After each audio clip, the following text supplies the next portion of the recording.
Next இதனோட continuity பார்ப்போம். ரைட்டா, teams had already completed their weigh in comma போட்டிருக்கான், which is compulsory for all players. அப்படின்னா இதில் டீம்ஸ் என்ன குழு. அப்போ இங்கே இந்தியாவிலேருந்து ஒரு குத்துச்சண்டை குழு போச்சு அங்கே, எதுக்கு போட்டிக்கு. ரைட்டா, அமெரிக்காவுக்கு போச்சு. அதுதான் அந்த டீம்ஸ்னால் அந்த குழு. அந்த குழுவில் ரொம்ப பேர் இருப்பாங்க, ரொம்ப பேர் போட்டி போடுவாங்க. அதில் இந்த பொண்ணும் ஒன்று. ரைட்டா, மேரி கேமும் ஒன்று. அந்த டீம்ஸ்னால் குழு had already completed their weights in அப்படின்றான். டீம்ஸ்க்கு எவ்வளோன்னா அது மாதிரி இந்தியாவிலேருந்து போனது மாதிரி வெளிநாட்டிலேருந்து ஒவ்வொரு நாட்டிலேருந்து வந்திருக்கும் குழுக்கள் வந்திருக்கும். ரைட்டா, அப்போது ஒவ்வொரு நாட்டிலேருந்து வந்த குழுக்களும் அதுதான் சொல்கிறான், teams had already completed their weigh in. அப்போ அவங்களோட எடையை முடித்து விட்டார்கள், எடையை போட்டு முடித்து விட்டார்கள். இந்த போட்டிக்கு போனால் ஒவ்வொரு குழுவில் உள்ள ஒவ்வொரு நபரும் தனக்கு எவ்வளோ வெயிட் இருக்குன்றது அந்த மிஷினில் போய் நிறுத்து, அதை சரி பார்த்து அதில் அந்த ஃபார்மெல்லாம் ஃபில்லப் பண்ணணும். அப்படி ஒவ்வொரு நாட்டிலேருந்து வந்த குழுக்களில் உள்ள பிளேயர்கள் அனைத்தும், போட்டியாளர்கள் அனைத்தும் அவங்களோட எடைகளை சரிபார்த்து முடித்து விட்டார்கள் அப்படின்றான். Teams had already completed. நம்ம டீம்ஸ்னால் குழுக்கள் முடித்து விட்டார்கள். எதை? Their weight in. அப்போ அவங்களோட எடையை சரிபார்த்து முடித்து விட்டார்கள் அப்படின்னா தான் மீனிங். கம்ப்ளீட்டட்னா முடித்து விட்டார்கள். எதை? தேர் வெயிட் இன். அவர் எடையை இன்னுன்னா சரிபார்த்து, தேர் வெயிட் இன் எடையை சரிபார்த்து முடித்து விட்டார்கள். Which is compulsory for all players. அந்த எடையை சரிபார்ப்பது என்பது, அதை வீச்சுன்னா அதை குறிக்குது. எடையை சரிபார்ப்பது என்பது இஸ் கம்பல்சரி கட்டாயமாக ஒன்றாக இருந்தது. யாருக்கு? ஃபார் ஆல் பிளேயர்ஸ், எல்லா விளையாட்டு வீரர்களுக்கும் எடையை சரிபார்ப்பது என்பது கட்டாயமாக இருந்தது. Next, I was tired and suffering from jet lag அப்படின்றான். ஐ வாஸ் டயர்ட், நான் ரொம்ப களைப்பாக இருந்தேன். And suffering from jet lag. And சஃபரிங்னா கஷ்டப்பட்டேன். இதில் ஃப்ரம் ஜெட் லேக். ஜெட் லேக்னா என்னதுன்னா, அதாவது விமான பயணத்தின் போது ஏற்படும் களைப்பு. அப்போ விமானத்தில் ஏசி இருக்காதான்னு கேட்பீங்க. இருக்கும், எல்லாமே இருக்கும். ஆனால் இருந்தாலும் நேர காலங்கள் மாற்றத்தினால் களைப்பு ஏற்படும். ஏன்னா இப்போது இங்கேருந்து என்ன டயத்தில் நீங்கள் உட்காருறீங்களோ அந்த டயத்தில் அமெரிக்காவில் போய் இறங்குவீங்க. இந்தியாவிலேருந்து பகலில் உக்காந்திங்கன்னா அமெரிக்காவில் இறங்கும்போது பகல் தான். அப்போ இடையில் அந்த பயணம் செய்கிறீங்க இல்லையா, அந்த நேர காலங்கள் சூழ்நிலை மாற்றங்களில் டயர்ட்னஸ் வரும். ஏசியில் தான் போவீங்க, இருந்தாலும் இது ஃப்ளைட்டுன்றது ஏசி தான், இருந்தாலும் அதில் ஒரு களைப்பு இருக்குது. அதுக்கு பேர் தான் ஜெட் லேக்குன்னு சொல்லுவாங்க. அதாவது நேர மாற்றம். அது ஜெட் லேக்குன்னா நேர மாற்றம்னு அர்த்தம். நேர மாற்றத்தால் ஏற்படும் களைப்பு அப்படின்னு சஃபரிங்னா களைப்புன்னு அர்த்தம். ரைட்டா, அதாவது கஷ்டப்படுதல். ஐ வாஸ் டயர்ட்னா நான் களைப்பாக இருந்தேன். அண்டு சஃபரிங் கஷ்டப்பட்டேன். இதில் ஃப்ரம் ஜெட் லேக். ஜெட் லேக்னா நேர கால மாற்றத்தால் கஷ்டப்பட்டேன். ஜெட் லேக்னா நேர கால மாற்றம். அப்போ விமான பயணத்தின் போது தான் இந்த ஜெட் லேக் யூஸ் பண்ணுவாங்க. ரைட்டா, இப்போ next it had been morning. அப்போ இது காலை நேரமாக இருந்தது. வென் ஐ லெஃப்ட்னா நான் இங்கேருந்து பெறப்படும் போது, இங்கேருந்து போகும்போது, லெஃப்ட்னா விலகும்போது அப்படின்னா. இப்போ இந்தியாவிலேருந்து பெறப்படும் போது காலை நேரமாக இருந்தது. இட் ஹேட் பீன் இருந்தது. எதுவாக? மார்னிங், காலை நேரமாக இருந்தது. எப்போது? வென் ஐ லெஃப்ட், நான் இங்கேருந்து கிளம்பும்போது, இந்தியாவிலேருந்து அமெரிக்காவுக்கு விமானத்தில் கிளம்பும்போது காலை நேரமாக இருந்தது. அண்டு ஹியர் அங்கே வந்து சேர்ந்துட்டேன்னு அர்த்தம். அமெரிக்கா வந்துச்சு அந்த பொண்ணு ஃப்ளைட்டில். அண்டு ஹியர் இப்பொழுதும், இட் வாஸ் மார்னிங் அகெயின். இப்போ ஹியர் இட்னா இப்போ அமெரிக்காவிலேருந்து சொல்லுது. நான் கிளம்பும்போது இந்தியாவிலேருந்து பகல் நேரமாக இருந்துச்சு, இப்போ அமெரிக்கா வந்துட்டேன். ஹியர் இட் எகெயின், மறுபடியும் here it was morning again. மார்னிங்னா இப்போ இங்கே வந்துட்டேன். ஹியர் இட்னா இங்கேன்னா என்ன அமெரிக்காவில்னு அர்த்தம். இட் வாஸ் மார்னிங்னா காலை நேரமாக மறுபடியும் இருக்கிறது. எகெயின் மறுபடியும் காலை நேரமாக இருக்குது. கிளம்பும் போதும் காலையாக இருந்தது, இந்தியாவிலேருந்து அமெரிக்காவுக்கு வந்ததுக்கப்புறம் காலையாக இருந்தது. நெக்ஸ்ட், ஆஃப்டர் வெய்யிங் இன். அங்கே போனதுக்கப்புறம் நான் வெயிட் பார்த்ததுக்கு பிறகு, ஆஃப்டர் வெய்யிங்னா வெயிட் என்ற எடையை சரிபார்த்த பின்பு, ஐ ஃபவுண்ட் அவுட் தட், நான் கண்டுபிடித்தேன், எனக்கு கிடச்சிச்சு. எல்லாம் ஒன்று தான். ஐ ஃபவுண்ட் அவுட்னா கிடச்சிச்சு, இல்லை கண்டுபிடித்தேன். என்ன கண்டுபிடித்தேன், என்ன கிடச்சிச்சு அப்படின்னா, that I did not have any match that day. அப்போது அன்னைக்கு நான் வெயிட் பார்த்து முடித்த உடனே அன்னைக்கு தேதியில் எனக்கு எந்த ஒரு மேட்சும் இல்லை, எந்த ஒரு போட்டியும் இல்லை என்பதை அறிந்தேன். ஃபவுண்டுன்னு அறிந்தேன் அப்படின்றான். ஆஃப்டர் வெயிட் இன்னா நான் எடை பார்த்த பின்பு, ஐ ஃபவுண்ட் தட்னு அறிந்தேன்னு வச்சுக்கேன். தட் என்ன அறிந்தேன்? That I did not have any match that day. அந்த நாள், தட்னா அந்த நாளில், டிட் நாட் ஹேவ் எனக்கு எது இல்லை அப்படின்னா என்ன இல்லை? மேட்ச், எந்த விளையாட்டும் இல்லை என்று அறிந்தேன் அப்படின்றான். அப்போ ஐ வாஸ் ஃபார்ச்சுனேட், நான் ஒரு அதிசயசாலி. ஃபார்ச்சுனேட்னா அதிசயசாலி, ரைட்டா? அதிர்ஷ்டசாலி, ரைட்டா? அதிர்ஷ்டசாலின்னு எதுக்கு? But some of the teammates were not so lucky. அப்போ என் கூட வந்த டீம் குழுக்களில் உள்ள நபர்கள், பட் ஆனால் சம் ஆஃப் த டீம்மேட்ஸ் அப்படின்னா என் குழுக்களில் இருந்த மேட்ஸ்னால் குழுக்களில் வந்த நபர்கள், அந்த பெண்கள், இன்னும் மற்ற பெண்கள் வந்து அவர்கள் வேர் நாட் லக்கி, அவங்க வந்து அதிர்ஷ்டம் இல்லாதவர்களாக இருந்தார்கள். அப்படின்ன மீனிங் என்ன? அவங்களுக்கு மேட்ச் அன்னைக்கு தேதியில் இருந்துச்சுன்னு அர்த்தம். But some of the teammates அப்படின்னா எங்கள் குழுவில் வந்து சில நபர்கள் வேர் நாட் ஸோ லக்கி, சில நபர்கள் வாஸ் நாட் ஸோ லக்கின்னு அவங்க அதிர்ஷ்டசாலி இல்லாமல் இருந்தாங்க. எனக்கு அதிர்ஷ்டசாலியாக இருந்துச்சு, ஏன்னா அன்னைக்கு தேதியில் எனக்கு எந்த மேட்சும் இல்லை. I was able to rest well enough, அப்போ எனக்கு போதுமான நேரம் கிடைத்தது. ஐ வாஸ் ஏபிள், என்னால் முடிஞ்சது, டு ரெஸ்ட் ஓய்வெடுக்க, வெல் எனஃப் போதுமான, வெல் என நன்றாக, அது எனஃப்னா போதுமான அளவு, வெல் எனஃப் அப்படின்னா போதுமான அளவு நான் ஓய்வெடுக்க முடிந்தது. To face my opponent in the round அப்படின்னா டு ஃபேஸ்னால் சந்திக்க, யாரை சந்திக்க? அதை போட்டியில் எதிர்கொள்ள, அதான் ஃபேஸ்ன்னு சொல்கிறோம். டு ஃபேஸ் மை ஆப்போனண்ட்னா எதிராளியை. அப்போ இவளுக்கு எதிர்த்து சண்டை போட வருவாள், அதான் ஆப்போனண்ட்னு அர்த்தம். எதிராளியை சந்திக்க அப்படின்னா சண்டை போடுவதற்கு, ஃபேஸ்னால் சந்திக்கனா பேசுகிறதுக்கு இல்லை, சண்டை போடுறதுக்குன்னு அர்த்தம். டு ஃபேஸ் மை ஆப்போனண்ட் இந்த ரவுண்ட், இந்த ரவுண்ட் தான் அந்த சுற்று என்னது? வளைய மாதிரி போட்டிருப்பாங்க, 4 சைட்லேயும் கவுர் கட்டியிருப்பாங்க. அந்த சுற்றுக்குள்ளே எதிராளியை சந்திப்பதற்கு எனக்கு போதுமான அளவு நேரம் கிடைத்தது.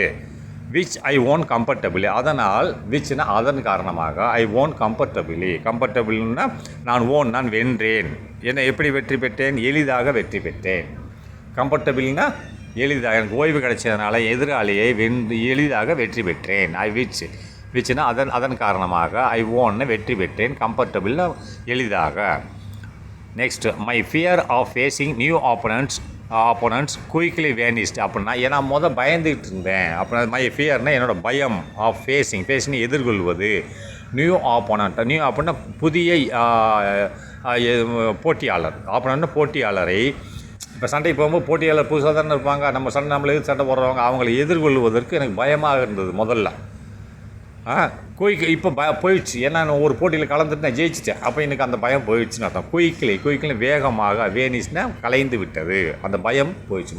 பயந்துக்கிட்டு இருந்தேன், புதுசாக போய் நம்ம யாரை எப்படி சண்டைக்கு வந்து எதிர்கொள்கிறது அப்படின்ட்டு பயந்துக்கிட்டு இருந்தேன். இப்போ அது இல்லாமல் போச்சு, ஏன்னா ஒரு சண்டையில் போட்டு ஜெயிச்சிட்டேன் அப்படின்ட்டான். அதான் மை ஃபியர், என்னோட பயம், ஆஃப் ஃபேஸிங் நியூ ஆப்போனன்ட், ஃபேஸிங்னா எதிர்கொள்வது, புதிய போட்டியாளரை எதிர்கொள்வது என்பது என்ற பயம் குயிக்லி வேனிஸ்ட் வேகமாக மறைந்து விட்டது.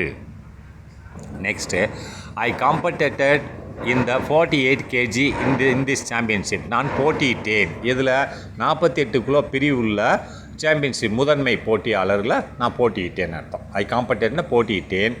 ஆமாம், ஒவ்வொரு வெயிட்டுக்கும் ஒரு போட்டியாளர் இருப்பாங்க. 52 கிலோ பிரிவுனா அது 52 கிலோ இருக்கவங்க போட்டி விடுவாங்க. அதேமாதிரி 48 கிலோ பிரிவு உள்ள போட்டியில் நான் கலந்து கொண்டேன் அர்த்தம். ஐ காம்பட்டேட்டர்னா போட்டியிட்டேன்னு அர்த்தம், ரைட்டா? எதில்? இந்த 48 kg 48 கிலோ பிரிவில் நான் போட்டியிட்டேன். இன் திஸ் சாம்பியன்ஷிப், இந்த தேர்வில், சாம்பியன்ஷிப் தேர்வுன்னு வச்சுக்கேன். சரி, next, while teammates lost one after the other அப்படின்னா, டீம்மேட்ஸ்னு என் கூட வந்த குழுக்களின் நண்பர்கள், எங்கள் குழுவில் அதிகமான போட்டியாளர் வந்திருப்பாங்களா, ஒவ்வொருத்தரும் போட்டி போட்டுட்ருப்பாங்க, சண்டை போட்டுட்ருப்பாங்க. ஒயில் அந்த நேரத்தில் டீம்மேட்ஸ்னால் எங்கள் குழுக்களில் வந்த நபர்கள், லாஸ்ட்னா தோல்வி அடைந்தார்கள். ஒன் ஆஃப்டர் அதர் அப்படின்னா ஒன்றுக்கு அடுத்து ஒன்றாக தோல்வியை சந்தித்து கொண்டிருந்தார்கள். என் கூட குழுவில் வந்தவங்க போட்டியில் போய் ஒன்றுக்கு அடுத்து ஒன்றா தோல்வியை தான் சந்தித்தாங்க, விட ஒன்றுலேயும் ஜெயிக்கலை அப்படிங்கிறான். ஒயில் டீம்மேட்ஸ் லாஸ்ட்னா தோல்வி அடைந்தார்கள். ஒன் ஆஃப்டர் அதர் அப்படின்னா ஒன்றுக்கு அடுத்து ஒன்றாக தோல்வியை சந்தித்தார்கள். I went on to reach the final, நான் மட்டும்தான் ஃபைனல் கடைசி கட்டம் வரைக்கும் சென்றேன், ஜெயிச்சுட்டு கடைசி போட்டி வரைக்கும் செஞ்சேன். ஐ வென்ட்னு சென்றேன். On to reach the final, கடைசி இறுதி போட்டி வரைக்கும் நான் சென்றேன்றான். I was even hopeful of winning the gold, நான் நம்பிக்கையோடு இருந்தேன். இருந்தேன் ஈவன் ஹோப்ஃபுல்னா நம்பிக்கை, ஆஃப் வின்னிங் கோல்டு, நான் தங்கத்தை வெல்வேன் என்ற நம்பிக்கை. வின்னிங்னா வெல்வேன், தங்கத்தை வெல்வேன் என்ற நம்பிக்கையில் இருந்தேன். The boxers were not unbeatable as I had earlier thought அப்படின்னா, அதாவது பாக்ஸர்ஸ்னால் இந்த குத்துச்சண்டை போட்டியாளர்கள் பாக்ஸர்னால் குத்துச்சண்டை போட்டியாளர்கள். we are not unbeatable அப்படின்னா அவர்களை தோற்கடிக்க முடியாது என்ற த பாக்ஸர்ஸ்னால் குத்துச்சண்டை போட்டியாளர்கள்.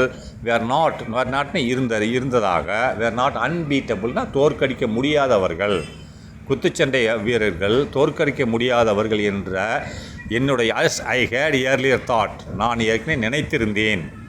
இந்த போட்டிக்கு வர்றதுக்கு முன்னாடி நானும் என்ன நினச்சிருந்தேன், குத்துச்சண்டை போட்டிக்கு போகிறோம், அவங்களாம் நம்மளால் ஜெயிக்க முடியாதுன்னு நினச்சிருந்தேன். அது இப்போ இல்லாமல் போச்சு, நான் ஜெயிச்சிட்டேன் இல்லையா, அதனால சொல்கிறான். The boxers were not unbeatable, அதை குத்துச்சண்டை வீரர்கள் தோற்க முடியாது என்பதை as I had earlier thought, நான் ஏற்கனவே அஸ் ஐ ஹேட் நான் வைத்திருந்தேன் என் மனசில். இயர்லியர் தாட் நான் நினைத்திருந்தேன், முதல்ல நினச்சிருந்தேன் குத்துச்சண்டை வீரர்கள் தோற்கடிக்க முடியாது என்று நினைத்திருந்தது, இப்போ இல்லாமல் போச்சு. ஏன்னா ஐ ஃபெல்ட் நான் உணர்ந்தேன், that I felt like this would be the place, இந்த ஒரே ஒரு இடம் தான். ஐ ஃபெல்ட் நான் உணர்ந்தேன், லைக் எவ்வாறாக, this would be the place, இந்த ஒரு இடம் மட்டும், திஸ் வுட் இது இருந்தது, எது பி த பிளேஸ், இந்த ஒரு இடம், இந்த போட்டி தான், இந்த இடம் தான் இருந்தது. The event that would change my life, இந்த இடம் தான் என் வாழ்க்கையவே மாற்றும், இதில் நான் ஜெயிச்சிட்டேன்னா என் வாழ்க்கை மாறிடும்ன்றதை நான் உணர்ந்தேன்றான். I felt like this would be the place, இந்த ஒரு இடம் மட்டும்தான், this would be the place, இந்த ஒரு இடம் மட்டும்தான். த எவெண்ட் இந்த சம்பவம் இந்த குத்துச்சண்டை போட்டி, that would change my life, என் வாழ்க்கையை மாற்றிவிடும் அப்படின்ட்டு நான் உணர்ந்தேன். அப்படின்னா I kept telling myself, நான் என்னைத்தானே சொல்லிக்கொள்ள விரும்பினேன், சொல்லிக்கொண்டேன். ஐ கெப்ட்னா இருந்தேன், எப்படி இருந்தேன், டெல்லிங் மை செல்ஃப், தன்னைத்தானே சொல்லிக்கொண்டு இருந்தேன். எப்படின்னா சொல்லிக்கொண்டிருந்தேன், I can face any one in the ring, அப்படின்னா நான் யாரையும் எதிர்கொள்ள முடியும் இந்த வளையத்துக்குள், அப்படியே இந்த போட்டிக்குள் யாரையும் என்னால் எதிர்கொள்ள முடியும் என்று நான் தன்னைத்தானே சொல்லிக் கொண்டிருந்தேன் தான். ஐ கேன் என்னால் முடியும், என்ன முடியும், face any one in the ring, அப்போ இந்த வளையத்துக்குள் இந்த சண்டைக்குள் யாரையும் என்னால் தோற்கடிக்க முடியும், ஃபேஸ்னால் எதிர்கொள்ள முடியும், சண்டையில் எதிர்கொள்ள முடியும் என்பதை நான் சொல்லிக்கொண்டே இருந்தேன் தன்னைத்தானேன்றான். நெக்ஸ்ட்டு, இந்த quarter final I defeated Nadia Hakimi of Poland by RSC அப்படின்றான். அப்போ இந்த குவார்ட்டர் ஃபைனல் ஃபஸ்ட்டு சண்டை ரைட்டா, செமிஃபைனல் செகண்டு, ஃபைனலில் முடிவு. குவார்ட்டர் ஃபைனலில் ஜெயிச்சா செமிஃபைனலுக்கு போகலாம், செமிஃபைனலில் ஜெயிச்சா ஃபைனலுக்கு போகலாம். இப்போ குவார்ட்டர் ஃபைனல் ஃபஸ்ட்டு போட்டி தான், யார் வந்தாலும் ஃபஸ்ட்டு குவார்ட்டர் ஃபைனலில் ஜெயிக்கணும், அடுத்து குவார்ட்டர் ஃபைனலில் ஜெயித்தவங்க வருவாங்க, செமிஃபைனலில் ஜெயிக்கணும், அடுத்து செமிஃபைனலில் ஜெயித்தவங்க ஃபைனலுக்கு வருவாங்க, அங்கே ஜெயிக்கணும், அப்போ தான் கோல்டு கிடைக்கும். அப்போ இந்த குவார்ட்டர் ஃபைனல் ஃபஸ்ட்டு போட்டியில், அதாவது குவார்ட்டர் ஃபைனல் ஐ டிஃபீட்டட் நான் தோற்கடித்தேன் யாரை, நாய்டா ஹாக்கிமி ஆஃப் போலந்து நாட்டைச் சேர்ந்த நாடியா ஹாக்கிமி என்றவரை தோற்கடித்தேன். எப்படி, பை ஆர்எஸ்சினா ரெஃப்ரி ஸ்டாஃப்டு கண்டெஸ்ட் அப்படின்னா ரெஃப்ரி ஸ்டாஃப்னா ரெஃப்ரின்னு ஒருத்தர் இருப்பார். நாங்கள் 2 பேரும் போட்டி போட்டிருந்தா அதுக்கு நடுநிலையாளர்னு ஒருத்தர் இருப்பார் இல்லையா, நடுநிலையார் போட்டியை பார்த்துட்டே இருப்பார், பாயிண்ட்டுகள் கொடுத்துட்ருப்பார். அவர் தான் ரெஃப்ரி நிறுத்தி விட்டார் போட்டியை. ஸ்டாப்டு கண்டெஸ்ட்னா போட்டி, இந்த போட்டியை ரெஃப்ரி நிறுத்தி விட்டார். நாங்கள் 2 பேர் சண்டை போட்டுட்ருக்கோம் குவார்ட்டர் ஃபைனலில், நானும் போலந்தை நாட்டை சேர்ந்த நாடியாவும். ஆனால் அந்த போட்டியை இடையில நிறுத்தி விட்டார் அப்படின்னா, அதாவது அதன் மூலயமா நான் ஜெயிச்சிட்டேன்றாப்புல. அது எப்படி நிறுத்திட்டார்னு பார்ப்போம். அதாவது இந்த quarter final I defeated Nadia Hakimi of போலந்தை நாட்டை சேர்ந்த நாய்டா ஹக்கிமியை நான் ஆர்எஸ்சி மூலியமாக நிறுத்திவிட்டேன். ரெஃப்ரி ஸ்டாப் நிறுத்திவிட்டு, ரெஃப்ரி தான் நிறுத்திட்டார் கண்டெஸ்ட்னா போட்டியை. எப்படின்னா ரெஃப்ரிக்கு எப்போ நிறுத்துவாருன்னு பார்ப்போம். Applicable if the referee feels, ரெஃப்ரிக்கு அந்த ஒரு அப்ளிகபிள் அது அவருக்கு தகுதி இருந்தது, ரெஃப்ரிக்குன்னு அந்த போட்டியை நிறுத்துகிற தகுதி இருந்தது. எப்போ அப்படின்னா அப்ளிகபிள் தகுதி இருந்தது யாருக்கு, ரெஃப்ரிக்கு. இஃப் ஒருவேளை த ரெஃப்ரி ஃபீல்ஸ், ரெஃப்ரி உணர்ந்தால், அந்த ரெஃப்ரிக்கு எப்போ அந்த தகுதி இருந்ததுன்னா போட்டி நிப்பாட்டுறதுன்னா இந்த பார்த்துக்கோங்க என்ன காரணம்னா, if the referee feels, referee உணர்ந்தால், எப்படி உணர்ந்தால், one of the boxer is inferior to other அப்படின்னா, இந்த 2 பேர் சண்டை போடுறாங்க இல்லையா, அதில் ஒரு பாக்ஸர் இன்ஃபீரியர் டு அதர், இன்னொருத்தரோட வலிமை மிகவும் கம்மியானவராக இருந்தால், இன்ஃபீரியர்னா வலிமை கம்மியாக இருந்தால், 2 பேர் போட்டிடுறாங்கன்னா ஒருத்தர் ரொம்ப கம்மியாக இருந்தார்னா அவர் செத்து போயிடுவார், அடியில் இன்னொருத்தர் அடியில் செத்து போயிடுவார்னு உணர்ந்தால். If the one of the boxer is inferior to the other அப்படின்னா, இன்ஃபீரியர்னா வலிமை கம்மியாக இருந்தால், டு த அதர் இன்னொருத்தரை விட ரொம்ப கம்மியாக இருந்தாலோ, and risk getting hurt badly அப்படின்றான். ரிஸ்க்குனா அதில் அபாயம் ரொம்ப இருக்கிறது ரைட்டா, அபாயத்தை தடுக்கணும், அதாவது ரிஸ்க்குனா அபாயத்தை தடுக்கணும். ஏன்னா மோசமாக அற்றுனா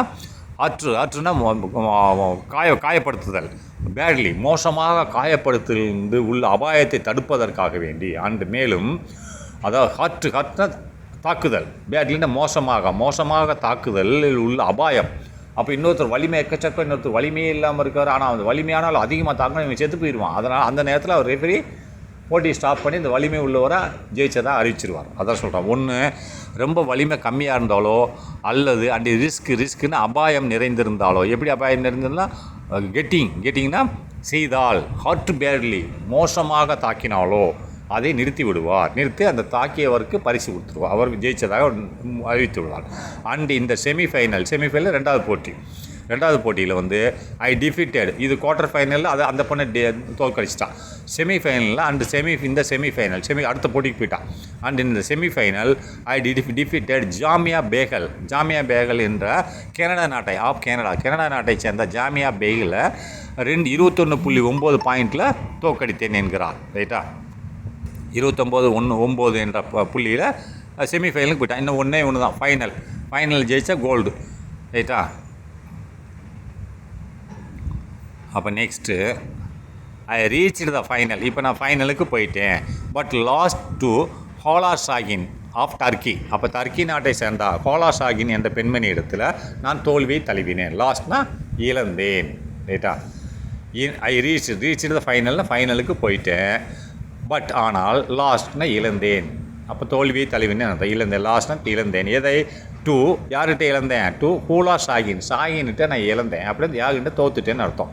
ஆஃப் டர்க்கி நாட்டை சேர்ந்தா ஹூலா ஷாகின்கிட்ட நான் தோற்று விட்டேன். எந்த புள்ளியில்? பை 13.5 13-5. அந்த அவன் வந்து 13 எடுத்திருக்கா, இவன் 5 தான் எடுத்திருக்கான். அப்போ தோல்வி தலைவினேன்னு சொல்லிட்டான்.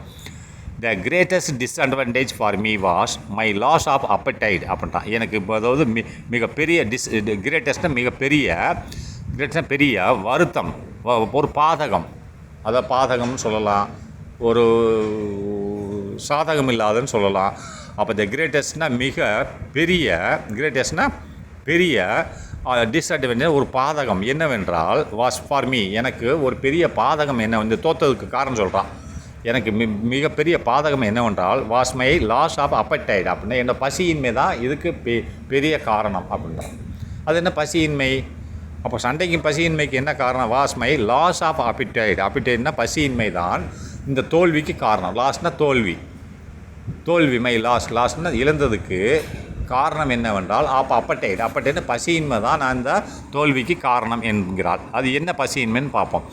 ஐ was not accustomed to the food there அப்படின்னா, அதாவது அங்குள்ள உணவு, அதாவது ஐ வாஸ் நாட் என்னால் முடியல, என்னது அக்கஸ்டம்னா பழக்கப்படுத்த முடியல, டு த ஃபுட் தேர் அங்கே உள்ள உணவுக்கு நான் பழக்கமாகலை, எனக்கு அந்த உணவு பிடிக்கல, அதனால் சாப்பிடல.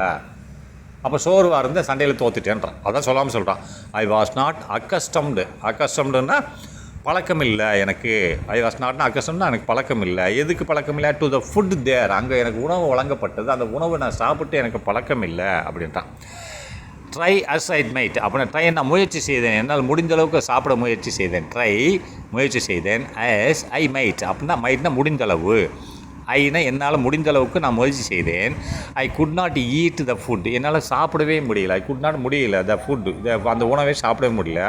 And I started to lose weight அப்படின்னா நான் ஆரம்பித்தேன். என்ன ஆரம்பித்தேன்? டு லூஸ் வெயிட் எடையை இழக்க ஆரம்பித்தேன். 48 கிலோ வந்து 46 கிலோ ஆகிட்டான். அப்போ 2 கிலோ கம்மியாச்சுல, அப்போ பவர் கம்மியாயிருக்கும் இல்லையா, அதான் தோத்துட்டேன்றான். அப்போ so much so that just before the final I was only 46. அப்போ ஸோ மச் ஸோ தேட்னா அப்போது வரைக்கும் அந்த ஃபைனல் வர்ற வரைக்கும் பிஃபோர் த ஃபைனல் அந்த ஃபைனல் மேட்ச் கடைசியான மேட்ச் அந்த போட்டி வர்ற வரைக்கும் நான் என்ன இருந்தேன்? I was only 46 kg. நான் 46 கிலோ தான் இருந்தேன். 48 இருக்கணும், 46 தான் இருந்தேன். என்ன சரியாக சாப்பிடல. ஸோ மச் ஸோ தேட் இது போட்டிருக்கு சற்று முன்பு. ஸோ மச் ஸோ தேட்னா ஜஸ்ட் பிஃபோர் சற்று முன்பு த ஃபைனலில் இறுதி போட்டுக்கு சற்று முன்பு ஐ வாஸ் ஒன்லி 46 kg. நான் 48 கிலோ தான் இருந்தேன். ஸோ மச் ஸோ தேட் என்னால் முடிஞ்சது அவ்வளோதான் அப்படின்றான். ஸோ மச் ஸோ தேட் அவ்வளோதான் முடிஞ்சிச்சு அப்படின்ட்டான். This is a probably what cost me my dream of winning gold அப்படின்றான். அப்போ இதுதான் ஒரு சாதகமான ஒன்றாக இருந்தது. வாட் காஸ்ட் மீ என்னுடைய இழப்புக்கு, காஸ்ட் மீனா இழப்பு, எனக்கு விலை கொடுக்க வேண்டியது வந்துச்சு. வாட் காஸ்ட் மீனா என்ன விலை கொடுக்க வேண்டியது வந்துச்சு அப்படின்னா my dream of winning gold என்ற கனவான வின்னிங் கோல்டுன்னு என்னது, தங்கத்தை வெல்லக்கூடிய, வின்னிங் கோல்டுனா தங்கத்தை வெல்லக்கூடிய என்னோடய கனவுக்கு விலை கொடுக்க வேண்டியதாக வந்துருச்சு அப்படின்னா காஸ்ட் மீனா விலை கொடுக்க வேண்டியது அப்படின்னா இழந்துட்டேன்னு அர்த்தம். திஸ் இஸ் ப்ராபபிளி, இதுதான் இருந்தது, ப்ராபபிள்னா இதுதான் சாதகமாக இருந்தது. எது, இந்த பசியின்மை. வாட் காஸ்ட் மீ, என்ன விலை கொடுக்க வேண்டியது வந்துருச்சு. எதற்கு, my dream of winning gold, என் கனவுக்கு விலை கொடுக்க வேண்டியது வந்துச்சு, என் கனவே தகுத்து போச்சு அப்படின்றான். And I was very disappointed, நான் மிகவும் ஏமாற்றப்பட்டேன், ஏமாற்றம் அடைந்தேன்னு வச்சோம். I went to my room and cried, நான் என் ரூமுக்கு போனேன், அங்கே அழுதேன் அப்படிங்கிறான். Went to my room and கிரைடுன்னு அழுதேன், நான் என் அறைக்கு சென்று அங்கே அழுதேன் என்றான். பட் ஆனால் த கோச்சஸ் வேர் கைண்ட், கோச்சஸ்னால் எனக்கு பயிற்சி கொடுக்கும் நபர்கள் மிகவும் அன்பானவர்களாக இருந்தார்கள். பட் ஆனால் த கோச்சஸ்னால் பயிற்சியாளர்கள், வேர் கைண்ட்னா அன்பாக இருந்தார்கள். த கன்சால்டு மீ அப்படின்னா, கன்சால்டுனா என்னை தேற்றினார்கள், அவர்கள், இந்த தேண்ட யார் குறிக்குது, பயிற்சி கொடுக்கும் ஆசிரியர்கள், இந்த குத்துச்சண்டை போட்டிக்கு பயிற்சி கொடுக்குற ஆசிரியர்கள். த கன்சால்டுனா தேற்றினார்கள், என்னை தேற்றினார்கள், நான் அழுவதிலிருந்து என்னை தேற்றினார்கள். And lauded me on the silver win, அதாவது அதை நான் சில்வரை வின் பண்ண, அந்த லாடேன்னா வெற்றியை பாராட்டினார்கள், லாடேன்னா பாராட்டினார்கள்னு சொல்லலாம், ரைட்டா. அதாவது எது பாராட்டினார்கள், அதாவது என்னை தேற்றினார்கள், கன்சால்டுன்னா தேற்றினார்கள், அண்ட் லார்டேன்னா பாராட்டினார்கள், ஆன் த சில்வர் வின், நான் வெள்ளிப்பதக்கம் வென்றதை பாராட்டினார்கள், என்னை தேற்றி என்னை பாராட்டினார்கள் என்னோட கோச்சஸ்னால் பயிற்சியாளர்கள், ரைட்டா. I was the only one in the team to get medal, அப்படின்னா நான் ஒரே ஒரு ஆள் தான், I was the only one, நான் ஒரு ஆள் தான் அந்த குழுவில் டு கெட் மெடலை வாங்கினதில் நான் ஒரே ஒரு ஆள் தான் வாங்கினேன், இந்தியாவிலேருந்து வந்த குழுவில் நான் ஒரு ஆள் தான் மெடல் வாங்கியிருக்கேன்றான். பட் த பிக்கெஸ்ட் திங், ஆனால் மிகப்பெரிய விஷயம் அப்படின்னு அதுக்கடுத்து பேரில் பார்க்கலாம் என்னவென்றால், பட் ஆனால் த பிக்கெஸ்ட் திங் அப்படின்னு போட்டு அடுத்த பேரால் வருது பார்க்கலாம். பெரிய விஷயம் என்னவென்றால் என்பதை அடுத்த